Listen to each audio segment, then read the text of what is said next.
In my past, I held the conviction that marriage was founded on trust, that love in its purest form could safeguard my dignity.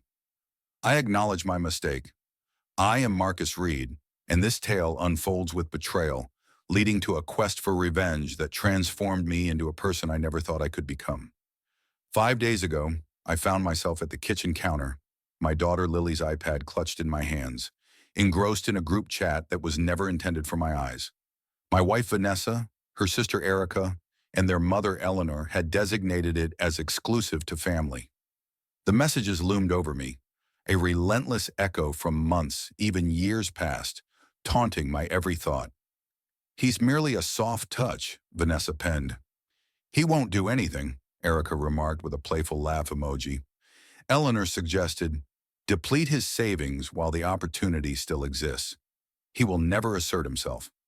They mocked my decision to decline a promotion in favor of cherishing more moments with Lily. They laughed at my naivety, how I never doubted Vanessa's home improvements, which were nothing more than indulgent spa retreats, extravagant shopping excursions, or even more scandalously, clandestine romances. Yet what truly pierced my heart was not the financial loss, but the disdain, the indifference, the subtle malevolence that transformed each of my sacrifices into a cruel jest. At that moment, it ought to have sufficed for me to initiate the divorce, to reach out to a lawyer and sever all ties with them. Yet a part of me broke. I came to understand that my departure wasn't merely an option. I had to demonstrate the true implications of dismantling a man's belief, all while expecting him to remain subdued. For as long as my memory stretches back, I have embodied the role of the nice guy, the gentle father, the trusting husband. They had never paused to contemplate the consequences of that unassuming, compliant man unleashing genuine fury. That night, while Vanessa drifted into slumber, I found myself fixated on the ceiling, a hollow ache of betrayal coursing through me. My heart raced, my fists tightened, and an unsettling heat coursed through my chest. As I pondered Lily, the sole connection I had to any semblance of decency, it struck me that regardless of the circumstances, my duty was to safeguard her at all costs. I needed to guarantee that she would never become a mere instrument in Vanessa's plots or Eleanor's deceptions. I was determined to ensure they felt the weight of every smug, self-satisfied message exchanged in that family-only chat. 2 days later, my daughter inquired, "Daddy, why does Mommy's friend visit when you're not around?"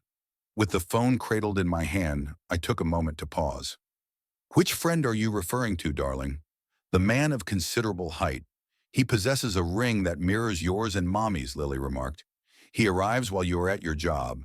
He consistently brings coffee for Mom, and they engage in conversation in her room. At times, laughter escapes them.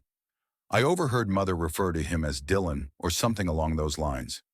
The moment I heard the name Dylan, it resonated deeply within me. Dylan Carter, my steadfast companion through the years. We had shared our childhoods side by side. It was at a birthday barbecue for Erica that he first introduced me to Vanessa. He lingered in the background, his laughter a constant presence. A vivid memory washed over me, recalling how Vanessa would gaze at him, the delicate change in her stance whenever he entered our gatherings. Previously, I had never dared to question it, yet now the fragments of the puzzle have aligned seamlessly. Vanessa was unfaithful with my closest companion. The frigid, dark wave surged within me. Once Lily dashed away to indulge in cartoons, I discreetly set up a small motion-activated camera in the living room, cleverly concealing its lens behind a vase. Vanessa, overly assured in my ignorance, remained blissfully unaware. At the stroke of noon the following day, my phone vibrated with a sudden alert. As I was meant to be at work, Dylan's silver truck made its entrance. He entered with a grin, a spark of mischief in his eyes. The video captured their embrace in the foyer, the curtains drawn back to reveal the scene. He donned his wedding ring, a harsh reminder of his union with Rachel. They lingered in my bedroom for 2 hours. He stepped outside, adjusted his shirt, and departed. I remained silent, my eyes fixed on the screen, as a shadowy sensation twisted within me. My attorney referred to it as financial abuse. In that moment, it became a tale of infidelity and treachery, woven by the hands of my closest companion. That evening, I caught a glimpse of Vanessa engaged in a conversation with Eleanor over the phone. She laughed, confident that he would never dare to confront her. We shall conclude all matters by next week. As soon as his bonus arrives, I will present him with the papers and claim the house. What is he going to do? Weep? My chest constricted, yet her arrogance served as the spark that ignited my fury. Enough with the silence, enough with the compliance. I would bide my time, allowing them to advance, and then reveal the depths of my true potential. My patience shall be the final act of my benevolence. Upon my meeting with my attorney, Miss Phillips, I presented all the details clearly. The images captured, the video recordings, the written records. She scrutinized every fragment, her eyes widening in astonishment. You possess a compelling argument for divorce, along with the possibility of criminal charges, she remarked. I require some time to untangle everything. But Marcus, this matter is of utmost importance. They are methodically stripping you of your possessions. I desire more than mere cessation, I responded. My voice resonated with an unusual depth, carrying a harsher edge. I desire retribution from each and every one of them. Miss Phillips regarded me with a discerning gaze. Adhere to the legal boundaries, Marcus. I understand your anger. It's completely justified. However, try to maintain your composure. I exited her office enveloped in a serene stillness, reminiscent of the moments just before a tempest brews. I had no intention of engaging in any unlawful activities.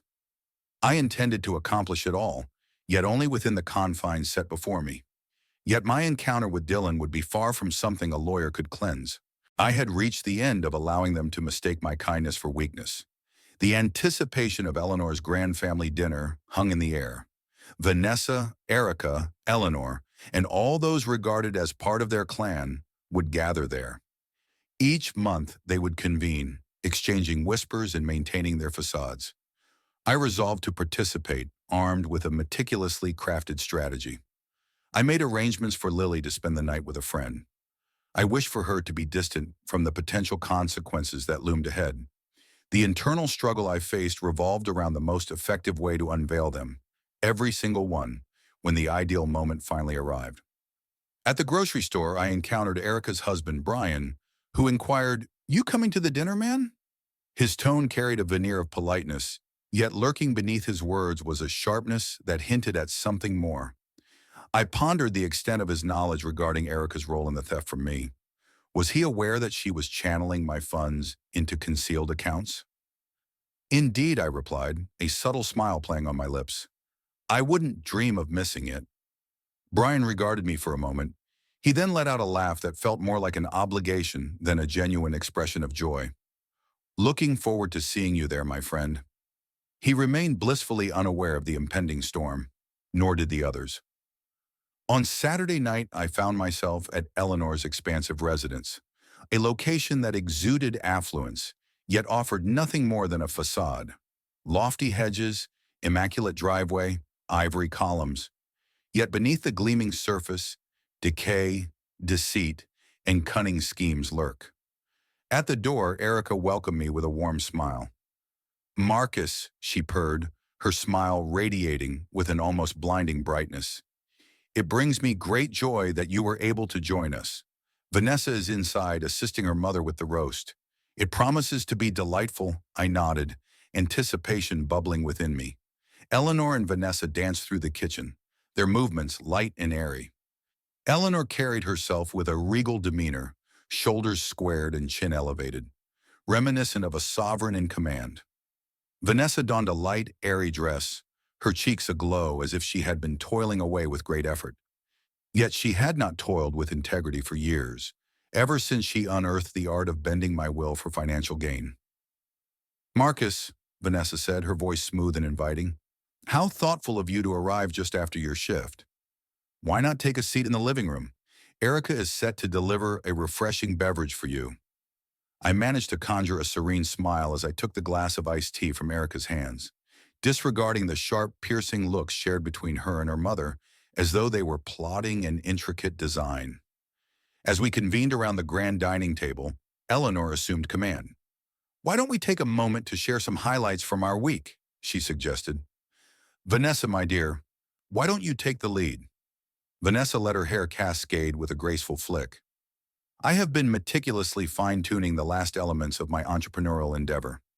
I intended to keep it a secret, yet the urge to share has become too strong to ignore. It promises to generate significant income. She placed a hand on my arm, relying on my wonderful husband to support me. Every syllable dripped with arrogance. They believed they had me trapped, a submissive partner, an easily manipulated purse. Unbeknownst to them, I had meticulously gathered cameras, bank statements, and a mountain of evidence, all neatly arranged in Miss Phillips' office, poised to explode in the courtroom during the divorce proceedings. Yet the dinner held a purpose beyond mere exposure. I sought something deeper as well. The unfiltered clash, the opportunity for them to witness me, to understand that their misconceptions about me had come to an end. The conversation was abruptly halted by the sound of a door lily. Before Erica had the chance to get up, I rose with a sense of calm. I shall take care of it. As I swung the door open, I was greeted by the sight of a courier I had engaged, clutching a stack of manila envelopes. I offered him a courteous nod, and then he disappeared. The family gazed in confusion as I walked in, holding the envelopes, each one marked with a name. My heart raced with fervor. The sound of blood surged in my ears, a relentless tide of life echoing through me. Yet on the surface I appeared calm.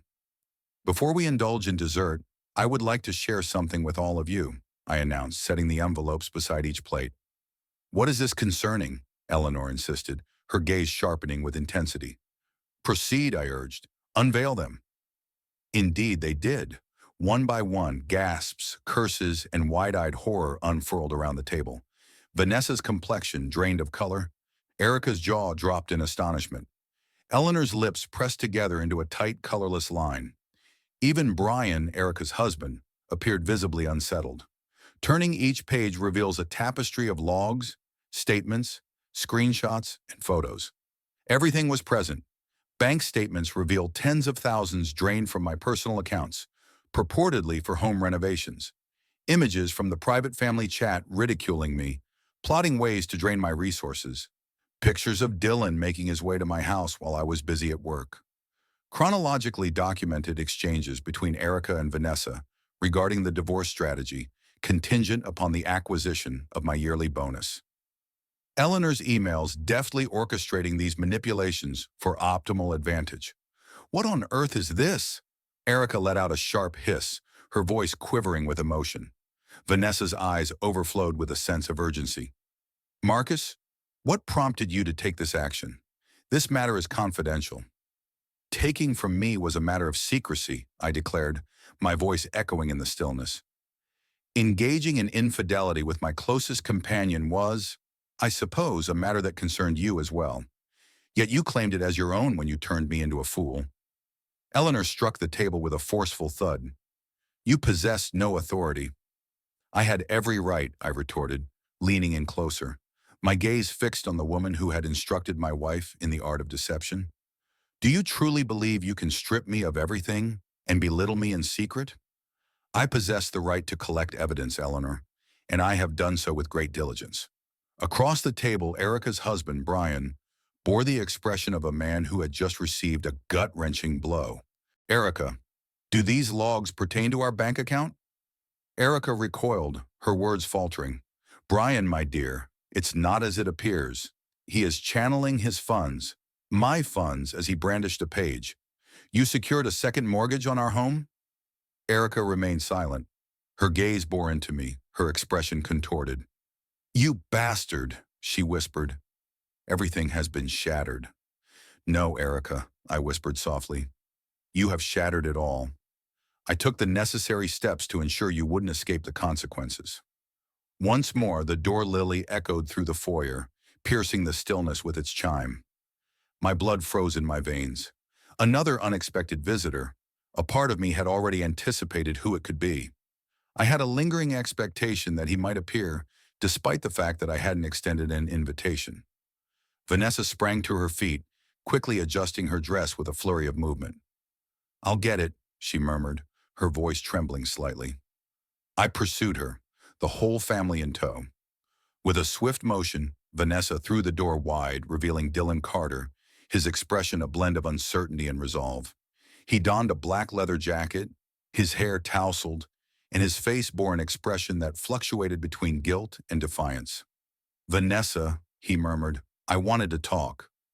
He glimpsed me beyond her shoulder, his eyes growing wide with surprise. "Marcus," he said, swallowing hard, "listen, I understand how this appears." An intense surge of rage coursed through me. That was my closest companion. His voice resonated with a haunting familiarity, steeped in a tapestry of memories. Camping trips, high school pranks, best man speeches, now tainted with a bitter edge. My jaw tightened with such intensity that I feared my teeth would shatter. "Why are you here, Dylan?" I inquired, my voice laced with an unsettling calmness. He cast a fleeting look at Vanessa. I regained consciousness, only to find myself being further manipulated. My voice began to rise. To glide into my abode once more in my absence? A fleeting shadow of alarm danced across his features. "It's a tangled web, really. Vanessa mentioned that the two of you were essentially apart." "Do not even think about deceiving me," I growled. "I possess recordings of you in my bedroom during my absence at work." My daughter inquired about the frequent visits from Mommy's friend. His complexion drained of color. "Marcus, I implore you to grasp the situation." "Stop," I commanded, advancing with purpose, dismissing Vanessa's desperate cries echoing around me. "Only your betrayal remains to be comprehended. The former version of myself, the one who easily yielded, would have sought to negotiate or simply turned away. Yet that subdued, agreeable man shattered the instant I laid eyes on my so-called best friend, encircling my wife with his hands in the very sanctuary of my home. My fists clenched tightly. It dawned on Dylan, but only after the moment had slipped away, what was on the verge of unfolding. He lifted his hands in a gesture of appeasement, yet I surged forward, thrusting my shoulder into his midsection and propelling him forcefully against the doorframe. The sharp sound of splintering wood reverberated throughout the house. Erica let out a piercing scream, while Eleanor's voice rang out in a desperate plea, urging an end to this chaos. Yet I found myself not paying attention. I seized a fistful of Dylan's jacket and unleashed a reckless punch that landed squarely on his jaw.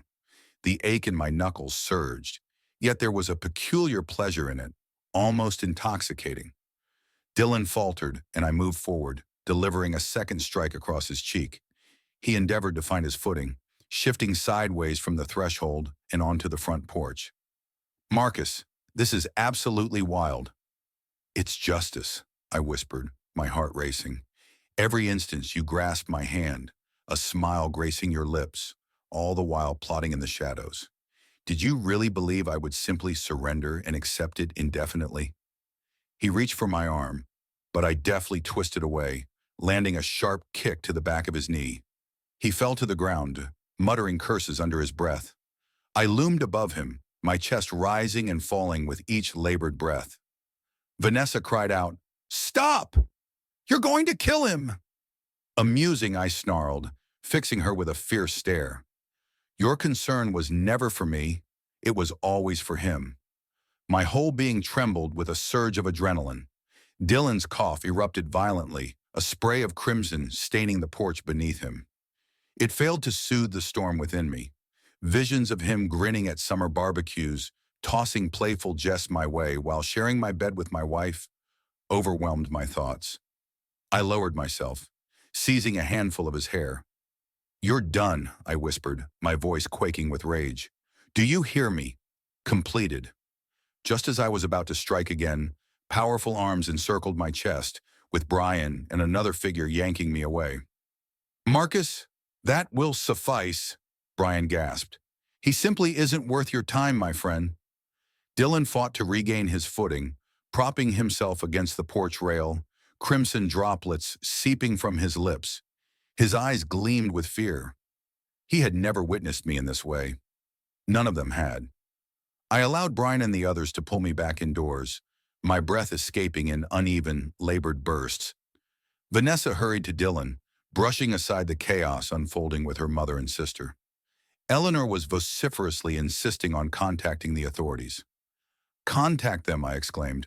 "We shall observe their reaction to the evidence I have meticulously gathered regarding your entire family." Proceed, Eleanor. She stood still, her phone poised midway in the air. Are you issuing a threat against us? Intimidating? A harsh laugh escaped my lips. Indeed, I am merely expressing a truth. Should you decide to involve the authorities, prepare yourselves for an overwhelming deluge of accusations, fraud, theft, conspiracy, and potentially even more. It seems inevitable that I will find myself facing charges for assault. Yet I will have the assurance that all your hidden truths are documented for posterity, and I assure you, I will exit that station long before you manage to extricate yourself from your accusations. For an extended stretch of time, stillness enveloped the scene, and no one dared to stir. Erica sank into a chair, her face buried in her hands. Eleanor shot a piercing glance, her silence heavy as her phone slipped from her grasp, falling to her side. The only sound that pierced the silence was Vanessa's soft sobs, mingling with the quiet urgency as Dylan tended to the blood trickling from his split lip. Brian, in a moment of frustration, ran his hands over his face. This is utterly unbelievable. Erica, did you truly plot with them to take money from Marcus? With tears glistening in her eyes, she nodded, only to unleash a sudden burst of fury as she spat at me. This didn't need to be done in such a public manner. Why not simply slip away without a sound? Why should I? I retorted, my hands flailing in exasperation. What reason do I have to depart silently after everything you all have done? It was never sufficient merely to swindle me out of my funds, was it? You felt the need to belittle me, to mock me, to label me a pushover in your private conversation. Have you ever pondered the consequences when a seemingly submissive individual finally stands their ground? Silence enveloped the room. Even Eleanor, typically overflowing with sharp retorts, remained utterly still.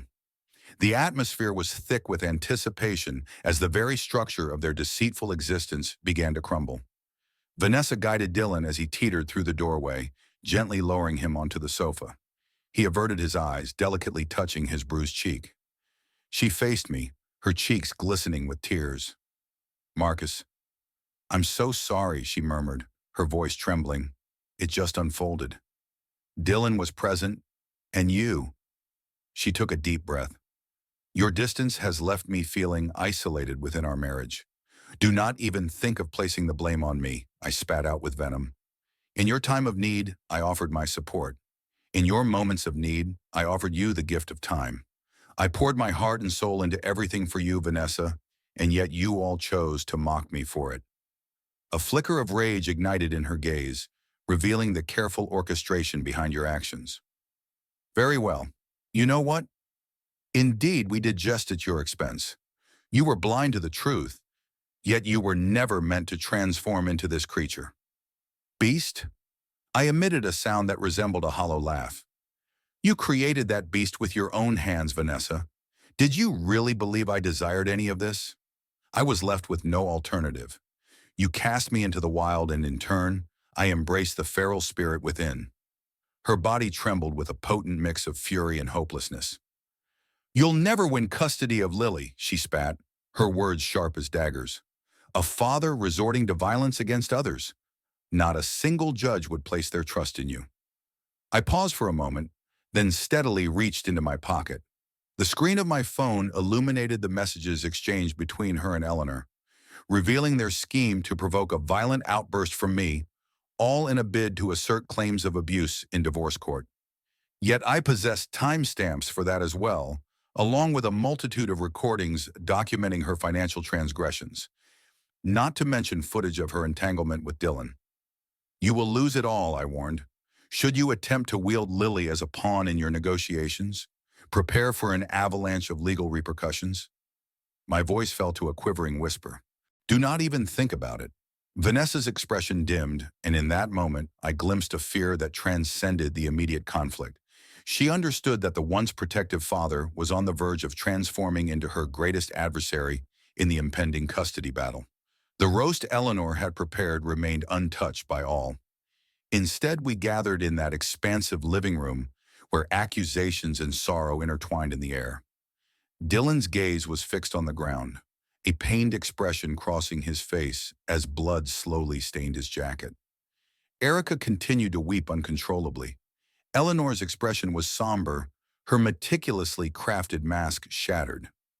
At last, Eleanor took a deep breath, her voice quivering as she struggled to maintain her composure.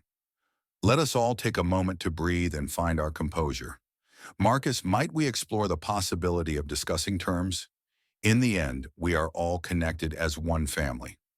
Not anymore, I declared, resolute. I refuse to resolve this behind closed doors. I find myself with no alternative. Brian fixed his gaze on Erica. It's hard to fathom that you would go through with this. Our finances, our existence, for this deception? Erica appeared utterly powerless. Mother assured me it was a certainty. Vanessa mentioned that you wouldn't even realize. I stood there watching her crumble, tears cascading down her face. Yet I felt no sympathy. Her tears were shed not out of regret for the pain caused, but rather for the shame of being discovered. Eleanor massaged her temples, her gaze darting toward me. A path must exist beyond this moment. We are able to repay you, and we sincerely apologize. What do you intend to repay me with? I insisted. The funds you once had are now a memory. I perceive no forthcoming apology that isn't intertwined with further deception. Her lips sealed firmly. We must engage in thoughtful consideration. I severed ties with her. Let me outline the forthcoming events. I have taken the step to file for divorce. The court documents have been completed. Your time will come shortly. My sole focus now is to safeguard Lily's best interests. The issue of fraud stands apart from the rest.